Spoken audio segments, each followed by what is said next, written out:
Friends, మేమైతే ఈరోజు కొంచెం టైం దొరికిందని ఉసిరికాయలు ఊరేద్దామని ప్లాన్ చేసాం.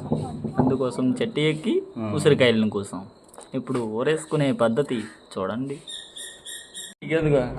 ఉప్పు హోగయా, కారం హోగయా, పసుపు వేసుకోవాలి. ఇంకా ఇప్పుడు మేము ఇక్కడ వాటర్ నింపుతున్నాం సరిపడా, ఎందుకంటే కాయలు పెద్ద సైజు కాబట్టి.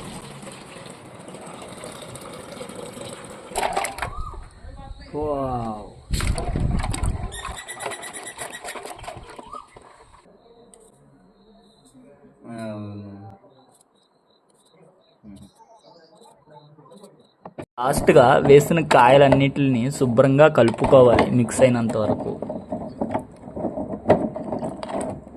ఇలా వచ్చిన మన ఫైనల్ అవుట్పుట్ని 4 or 5 days స్టోర్ చేయాలి.